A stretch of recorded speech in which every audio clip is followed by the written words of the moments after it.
मेरी माँ मुझे इंजेक्शन लगाती। जैसे ही मैं 18 साल की जवान हुई तो मेरी माँ हर रात सोते वक्त मुझे इंजेक्शन लगाती और कहती, बेटी यह लगाने से तुम्हारे जिस्म में एक ऐसा बदलाव होगा कि कोई भी तुम्हारी तरफ गंदी नज़र नहीं देखेगा। और मैं भी चुपचाप वह इंजेक्शन लगवा लेती थी, क्योंकि मुझे मर्दों की हवस की भरी नज़रों से उलझन होती थी और मैं भी यही चाहती थी कि मैं जब भी बाहर निकलूं उन नज़रों से महफूज रहूं। लेकिन मुझे मेरी माँ की यह बात समझ में ना आती थी। भला किसी इंजेक्शन लगवाने से मैं लोगों की बुरी नज़र से कैसे महफूज रह सकती हूँ। लेकिन कभी माँ से पूछने की हिम्मत ना हुई, इसलिए मैं उनके कहे पर अमल करती थी। एक दिन मैं अपने कमरे में बैठी अपने कॉलेज का काम करने में मगन थी, जब मेरी माँ खाना ट्रे में सजाए कमरे में दाखिल हुई। अरे वाह, खाने में बकरे की बिरयानी बनाई है। मेरी माँ तो मानो हैरत से आंखें खुली रह गई थी। हम गरीबों को कहाँ रोज रोज नसीब होता है गौसब वगैरह, मेरी बेटी को पसंद है ना, इसलिए मैंने यह बना दिया, माँ ने मुस्कुराते हुए कहा और मेरे सामने प्लेट रखकर उसमें बिरयानी डाली और दूसरी प्लेट में रायता रखकर मेरे सामने किया। गोश्त कहाँ से आया? मेरे दिमाग में माँ ने यही पूछा। पड़ोस वाली रुखसाना बाजी की बेटी हुआ है, उन्होंने हकीका किया था तो गौ भेजा है, मेरी माँ ने दिया है, अब नहीं खा रही है। मैंने लुकमा मुंह में डालते हुए माँ से पूछा, नहीं मैं थोड़ी देर में खा लूँगी, अभी मेरे दिल नहीं कर रहा है। अब चलो ज़्यादा बातें नहीं करते, जल्दी जल्दी खाओ, जाओ सुबह कॉलेज जाना है ना। माँ मुझे डांटती हो कहती। मैं भी चुपचाप खाने में मसरूम हो गई। खाना खाकर हुई तो मेरी माँ ने मुझे दूध का गिलास ला कर दिया। जब तक मैं अपनी किताबें समेट कर अपने बस्ते में रख चुकी थी, दूध पीकर मैं बिस्तर पर लेट गई तो मेरी माँ ने मुझे इंजेक्शन लगा दिया और उस इंजेक्शन के लगते ही मुझे अपने आसार ढीले पड़ने हुए महसूस हुए। ऐसा लग रहा था जैसे किसी ने मानो बोझ मुझ पे हटा दिया हो और मैं धीरे धीरे नींद की वादियों में खो गई। सुबह उठी तो सर बहुत भारी हो रहा था। अपने भारी होते सिर को पकड़ मैं कुछ लम्हे यूं ही बिस्तर पर बैठी रही तो इतने माँ कमरे में दाखिल हुई और मुझे उठा देखकर मेरे पास उठ गई। मेरी बेटी, मेरी माँ ने मुस्कुराते हुए पूछा। हाँ माँ, उठ गई, लेकिन सर में ना जाने क्यों दर्द हो रहा है। मैंने भरी होते सिर को दोनों हाथों से थामे हुए जवाब दिया, रुको मैं तुम्हारे लिए नाश्ता लाती हूँ, मेरी माँ ने कहा और किचन में चली गई। कुछ देर बाद हाथ में नाश्ते की ट्रे लेकर माँ कमरे में दाखिल हुई। नाश्ता करने के बाद दवाई लेकर सो जाना, माँ ने मुझे नाश्ता करते हुए देखकर कहा। लेकिन मैंने कॉलेज का याद आने पर कहा, छुट्टी कर लो, तुम्हारी सेहत में बढ़कर तो नहीं, माँ ने माथे को चूमते हुए कहा और कमरे में चली आ गई। लाए मैं धो दूं बर्तन। मैं नाश्ता करके बर्तन रखने किचन में गई तो माँ को दूसरे कामों से मसरूम देखकर कहा, नहीं बेटा तुम आराम करो, तुम्हारी तबीयत ठीक नहीं है। मेरी माँ ने मेरे हाथ से ट्रे लेते हुए कहा, अब पहले से बेहतर हूँ, मैंने मुस्कुराती हुए कहा और सिंक में रखे बर्तन धोने लगी। अरे रहने दो, भला मेरी बेटी के इतने प्यारे हाथ खराब हो जाएंगे, माँ ने सब्जी काटते हुए कहा। मैं कौन सा कहीं की शहजादी हूँ जो मेरे हाथ खराब होने से कोई फर्क पड़ेगा। मैं हंसते हुए कहा और सारे बर्तन धोकर फरिग होकर कमरे में बैठी टीवी देखने में मगन हो गई थी कि अचानक माँ के फोन पर बेल हुई। कौन है? मैंने फोन कानों से लगाते हुए पूछा। तारा से बात करनी है, सामने से किसी की मर्दाना आवाज थी, शायद रॉन्ग नंबर। मैंने जवाब देते हुए कॉल कट कर दी और वापस से टीवी चैनल आगे पीछे करने लगी। इससे बात कर रही थी। माँ ने कमरे में दाखिल होते हुए पूछा, कोई रॉन्ग नंबर था? किसी तारा का पूछ रहा था, मैंने टीवी देखते हुए कहा। माँ का सिलाई करता हुआ हाथ एकदम रुक गया। तुम्हें किसी ने कहा कॉल रिसीव करने का? माँ ने गुस्से में पूछा। आप नहीं थी कमरे में तो मैंने इसलिए रिसीव कर ली, मैंने जवाब दिया। कितनी बार समझाया है कि बिना जाने पहचाने की कोई कॉल मत रिसीव किया करो, बिना वजह कोई परेशान करता। नॉर्मल से अंदाज में समझाते हुए कहा, मैं कोई छोटी बच्ची नहीं थी। मैं समझ सकती थी कि बिना पति के जवान बेटी को पालना मेरी माँ के लिए एक मुश्किल काम था। और यूं ही दिन गुजर गए। हम रात का खाना खाकर फारिग बैठे थे। यह जोड़ा पहनकर दिखाओ। माँ ने लाल रंग का जोड़ा मेरे सामने रखते हुए कहा। सूट लिया और सूट पहन ले ने चली गई। माँ देखो, मैंने सूट पहनकर गोल घूमते हुए कहा। माशाअल्लाह, मेरी बेटी कितनी प्यारी लग रही है। मैंने माँ से मेरी बलाएं लेते हुए कहा। मॉडल लग रही हो ना। मैंने की भी कंधे से बाल हटाते हुए हंसकर कहा। उससे कोई हसीना। मेरी माँ ने मेरा माथा चूमा। कहा, अल्लाह ने अमीरी नहीं दी थी, लेकिन हुस्न से जरूर नवाजा था। कमर तक आते सिया हसीन बाल, गोले रंग रंगत, नजाकत भरे नैन नक्शा, यह अल्लाह का खास करम था मुझ पर कि उसने मुझे बहुत खूबसूरत बनाया था। मेरी तमाम सहेलियां मुझ जितनी हसीन नहीं थी, बल्कि हमारे पूरे मोहल्ले में किसी को इतना हसीन से नवाजा नहीं गया था जितना अल्लाह ने मुझे नवाजा था। मैं जब भी घर से बाहर निकलती, मेरी कोशिश होती कि मैं खुद को अच्छे से ढक कर निकलूं, ताकि हर बुरी नज़र से छुपी रहूं। माँ, मैं सूट बदल कर आती हूँ। खुद को आईने में देखते हुए मैं कहीं और ही सोचों में खो गई थी। मेरे दिमाग में आया कि अब तक नया लिबास ही पहने हुए हूँ। हाँ, बदल लेना, पहले इंजेक्शन लगवा लो। मेरी माँ ने मुझे बिस्तर पर बैठने का इशारा करते हुए कहा। मैं भी उनके सिरहाने जाकर बैठ गई। उन्होंने मेरे बाजू में अस्थि ऊपर की और इंजेक्शन लगाकर कमरे में चली गई। माँ के जाने के बाद मैंने भी सोचा कि उठकर सूट बदल लूं, लेकिन हिम्मत ही नहीं हुई। ऐसा महसूस हुआ जैसे पैर जम हो गए हों, सिर भारी हो रहा था। मैं वहीं बिस्तर पर लेट गई और देखते ही देखते नींद में मुझे अपनी आगोश में समा लिया। सुबह उठी तो फिर से वही हालात थी। सिर दर्द से चकरा रहा था, पैरों में जैसे किसी ने जान कब्जे कर ली थी। बड़ी मुश्किल से उठते हुए नहाने गई। नहाकर जल्दी कॉलेज के लिए तैयार हो रही थी कि अचानक मेरी माँ नज़र गले पर पड़ी। उस पर लाल खरोंचों के निशान थे। मैं तो हैरान रह गई कि निशान कैसे थे। फिर याद आया, रात को वही नया सूट पहने सो गई। उस पर माँ ने शीशे का काम किया हुआ था।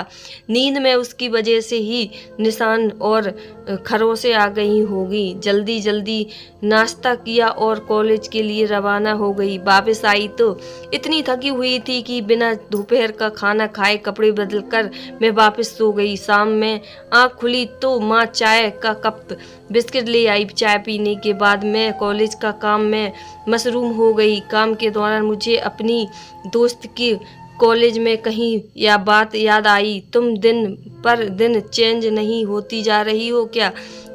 हर कर रही हो ऐसा, मेरी दोस्त ने हंसते हुए कहा। उसकी बात पर सोचते हुए मैं आईने के सामने आई। खुद को आईने में देखने लगी। बकाया मेरे जिस्म में कुछ बदलाव तो आया था, लेकिन कैसे, क्या बकाया माँ के लगाए हुए इंजेक्शन की वजह से था? यह क्या मेरा वहम था या फिर कोई और मजरा था? बस उन्हीं सोचों में गुम थी। माँ ने आवाज़ दी। मैं तमाम सोचों में झपटती हुई जल्दी से माँ के पास किचन में चली गई और यह राशन जगह पर रख दो, थक गई हूँ बहुत, सुबह से काम कर रही हूँ। माँ ने सोफे पर बैठते सामने रखे सफर की तरफ इशारा करते हुए कहा। इसमें कुछ घर का सामान था। मैंने सारा राशन जगह पर रखा और अंडों की थैली उठाई और फ्रिज का दरवाज़ा खोला। अंडे फ्रिज में रख दी थी कि गलती से मेरा हाथ टकराया और फ्रिज में रखे इंजेक्शन की बोतल फर्श पर गिरकर टूट गई। माँ कुछ टूटने की आवाज़ सुनकर भागी किचन में दाखिल हुई और ज़मीन पर इंजेक्शन के टुकड़े पड़े देखकर गुस्से में आ गई। मेरी मुंह पर थप्पड़ रख दिया। मुंह खोले अपनी माँ को तकती रही गई। इसमें पहले ऐसा कभी नहीं हुआ था कि माँ मुझे किसी बात पर मारा हो। मैं रोती हुई अपने कमरे की तरफ भागी और कमरे का दरवाज़ा बंद कर लिया और तकिए से मुंह देकर रोती रही। रात हुई तो माँ ने दरवाज़ा खटखटाया शुरू कर दिया। फिर आखिर तंग आकर मैंने दरवाज़ा खोला तो माँ ने खाने की ट्रे लेकर कमरे में दाखिल हुई। मुझे नहीं खाना, ले जाओ आप, मैंने नाराजगी से कहा। सही है बेटी, नहीं खाएगी तो मैं भी नहीं खाऊंगी, माँ ने ट्रे को मेज पर रखते हुए कहा। मैं जानती थी माँ ने भी सुबह से कुछ नहीं खाया होगा, इसलिए नाराजगी खत्म करते हुए ट्रे उठाई और ट्रे माँ के सामने रखी और साथ ही खुद भी बैठ गई। मैंने जानबूझकर नहीं मारा, बस वक्त गुस्सा आ गया था। लेकिन कोई ऐसे नाराज होता है क्या अपनी माँ से, माँ ने निवाले मेरे मुंह में डालते हुए कहा। बहुत रोई, अपने इंजेक्शन के लिए मुझ पर हाथ उठाया। मैंने रोते हुए कहा, मेरी जान, वह इंजेक्शन भी तो तुम्हारे लिए ही लाती हूँ ना, ताकि तुम हर चीज़ से महफूज रहो। और तुम्हें पता है यह इंजेक्शन कितना महंगा मिलता है। वह तो शुक्र है कि एक और रखा हुआ था, वरना मैं आज तुम्हें क्या लगाती, माँ ने मुझे समझाते हुए कहा। तो मैं भी खामोशी से खाना खाने लगी। खाने के बाद हमेशा की तरह माँ ने इंजेक्शन लगाया और मैं नींद की वादियों में खो गई। सुबह आँख खुली तो हमेशा की तरह वही हुआ और सिर दर्द से फटा जा रहा था। पैरों में उठने की हिम्मत ही नहीं थी, जैसे किसी ने पैरों से जान निकाल ली हो। वो बाजू, कंधे, हाथ, पैर और कमर, जिस्म का हर हिस्सा दुख रहा था। मैंने बिस्तर पर लेटे लेटे माँ को आवाज़ लगाई तो वह किचन से भागी भागी कमरे में दाखिल हुई। क्या हुआ बेटा, मैं परेशानी से अलम से पूछा। माँ, मेरे जिस्म में बहुत दर्द है, मैंने दर्द से तड़पते हुए कहा। तुम्हें तो बहुत तेज बुखार हो रहा है, माँ ने मेरा हाथ छूते हुए बंद में कहा। जल्दी से मेरे लिए नाश्ता बनाकर लाई और अपने हाथों से नाश्ता कराया। दवाई दी, दवाई देकर बिस्तर पर लेटी थी। माँ मेरे माथे को ठंडे पट्टियाँ करनी शुरू कर दी, लेकिन बुखार था कि उतर ही नहीं रहा था। माँ ने चादर ओढ़ी और मेडिकल स्टोर से दवाई ले आई और दवाइयाँ दी। दवाइयाँ खाते ही सो गई। शाम को उठी तो बुखार काफ़ी कम हो चुका था। माँ ने अपने हाथ से मुझे खाना खिलाया। आज माँ ने मुझे इंजेक्शन नहीं लगाया था और खुद चली गई। मैं भी पहले बुखार की वजह से और फिर दवाइयों के असर से फौरन सो गई। सुबह तक बुखार भी सही हो चुका था, लेकिन जिस्म में दर्द अभी भी था। मुंह हाथ धोकर नाश्ते के लिए कमरे में बाहर जाने लगी तो मेरे कदम आईने के सामने गुजरते हुए रुक गए। धीरे धीरे कदम उठाती हुई आईने के पास पहुंची तो आईने में अपना अक्स देखने लगी। गर्दन पर दो से वैसे ही निशान थे जैसे उस रोज पहले थे, लेकिन अब यह निशान ताजे थे, जैसे आज कल की चोट में मैंने धीरे से उन निशानों पर छुआ तो यह कैसे आए, मैंने खुद से ही सवाल किया। और फिर नजर हाथ पर पड़ी तो हाथ पर भी कुछ निशान थे। मेरी समझ में बाहर थे कि निशान कैसे आए और कब आए कि मुझे पता ही नहीं चला। घड़ी टाइम देखा तो मालूम हुआ कि उन सोचों में तो कॉलेज के लिए लेट हो चुकी थी। जल्दी जल्दी बस्ता उठाए कॉलेज के लिए भागी। घर आई तो थकी हुई सो गई और उठकर कॉलेज का काम किया। माँ किचन में थी। कॉलेज के काम से फरीक होकर मैं भी माँ के पास चली गई। आज फिर गौस मैंने कुकर में झांकते हुए देखकर हैरत में पूछा,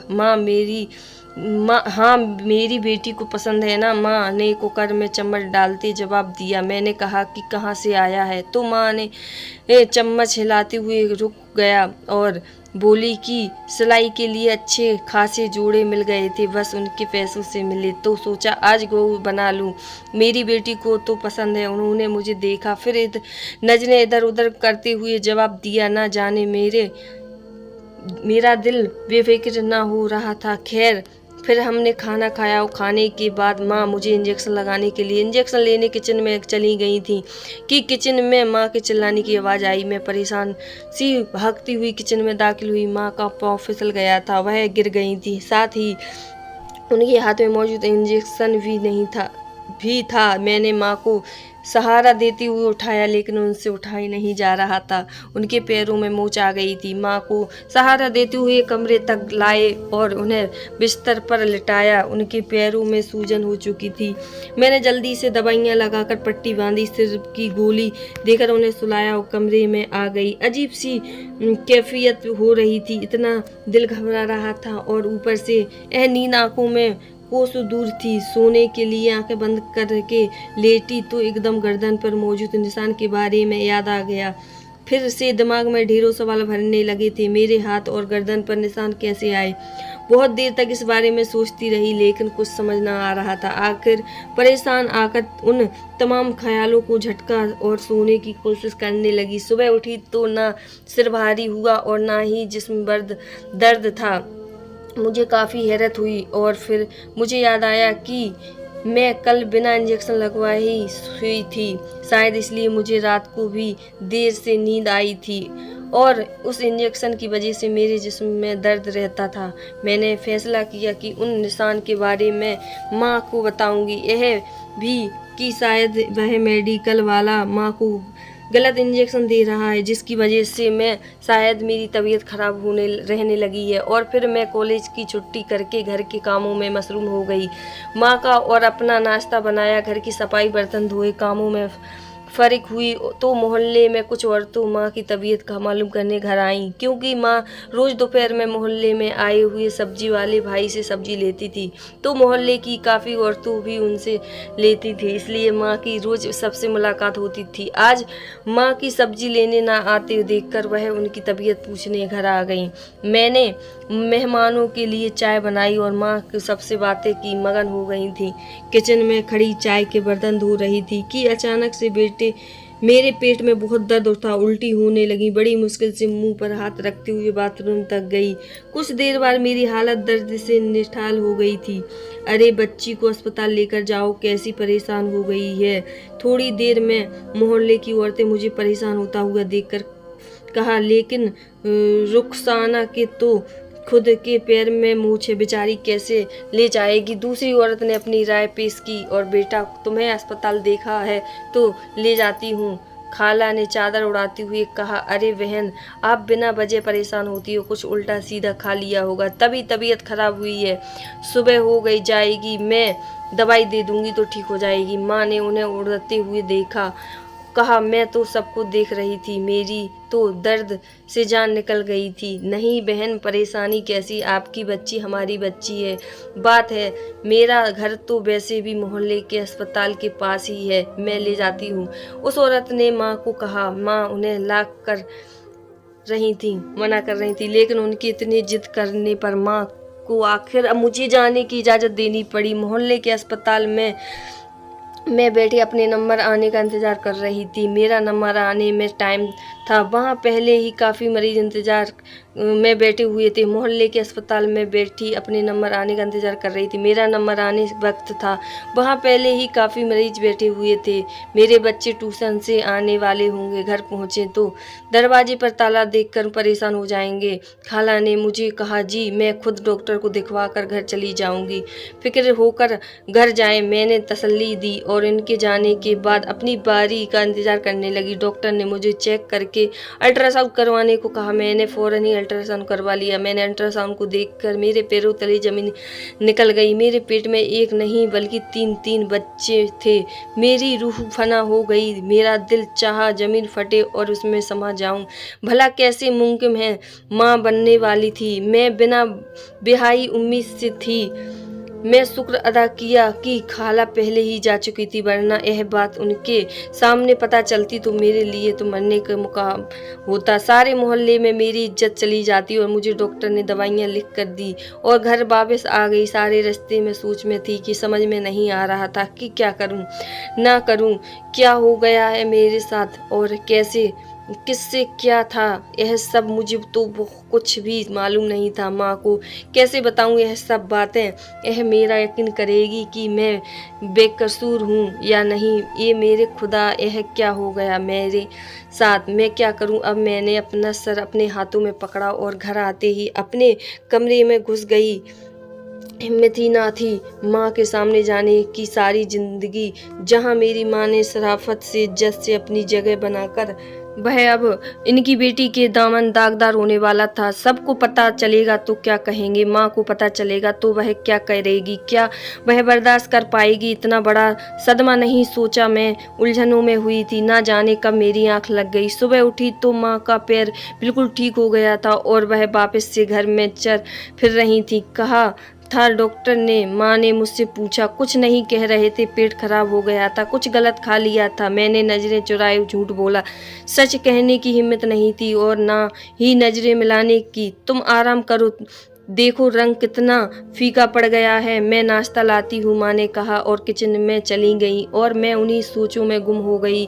वो कौन था जिसने मेरे साथ यह किया था? यह बात मेरे समझ में नहीं बाहर थी। मैं पानी पीने किचन में आई, पानी पीने के लिए फ्रिज खोला तो इंजेक्शन नीचे गिरा गया और एक दिन माँ का गुस्सा याद आते हुए मैंने इंजेक्शन में पानी भरकर उसे वापस रख दिया और कमरे में चली गई। खाने का तो दिल ही नहीं था, मजबूरन 2 निवाले खाए। माँ ने इंजेक्शन लगा दिया। तबीयत पहले से ठीक नहीं थी, इसलिए आंखें बंद किए मैं लेटी थी। अचानक में से मुझे बाहर से आवाज आने लगी। उन्हें सुनकर पैरों तले जमीन निकल गई। ताराबाई, शिकायत का मौका ना देना। आपको तो मालूम है ना सेठ साहब का गुस्सा। बेफिक्र हो जाओ, आज से पहले कभी शिकायत मिली है जो आज अब बुला लो सेठ साहब को। अपनी लड़की हमेशा की तरह बेहोश और माँ की आवाज़ मेरे कानों में शीशे की तरह घुस रही थी। जल्दी से उठी और कमरे की कुंडी लगा ली और जल्दी से पुलिस को कॉल कर लिया। दोनों कमरे में बाहर मौजूद थे। मुझे अपनी रूह फना होती हुई महसूस हो रही थी। किसी ने दरवाजे खोलने की कोशिश की थी, लेकिन अंदर से बंद होने की वजह से नहीं खुल पाए थे। दिल ही दिल में अल्लाह को याद कर रही थी। माँ दरवाजा पीटते मुझे पुकार रही थी। मेरा दिल खौफ के मारे जोर से डर रहा था, मानो जैसे पहेलियां दौड़कर बाहर आ रहा है। किसी ने तेज से धक्का मारा तो दरवाजे की कुंडी टूट गई। दरवाजा खुल गया। मुझे लगा कि मेरा दिल बंद हो जाएगा। माँ ने मुंह पर थप्पड़ मारा और कहा कि इसी काम से हमारा घर चलता है। पहले मैं ये काम अनजाने में कर रही थी। अच्छा हो गया कि तुम्हें पता चल गया। अब इंजेक्शन का खर्चा भी बच जाएगा। तो तुझे बेहोश करने के लिए लाती थी। मैंने कहा मैं कोई गुनाह का काम नहीं करूंगी। लेकिन मेरी माँ ने कहा कैसे नहीं करोगी? बाल अपनी मुट्ठी में लेते हुए कहा और एक के बाद एक थप्पड़ मुंह पर रख दिया। मुझे धक्का देकर अपने साथ खड़े आदमी को इशारा दिया और जैसे ही मैं चिल्लाने पड़ी वैसे ही वहां पुलिस पहुंच गई, जिसने मेरी माँ को पकड़ लिया। माँ तो अपनी बेटी के लिए जान दे देती और तुमने अपना दमन दागदार कर दिया, मैंने रोती हुई कहा। पुलिस उन्हें ले गई। फिर कुछ देर बाद उठकर नमाज पढ़ी, अल्लाह का शुक्र अदा किया। मुझे पता चल गया, मेरी इज्जत रख ली। मेरा दामन दागदार हो चुका था, लेकिन अभी सही कहते हैं जिनका कोई नहीं होता उनका अल्लाह होता है। मेरा कोई नहीं था, लेकिन मुझे यकीन था कि मेरे साथ अल्लाह है।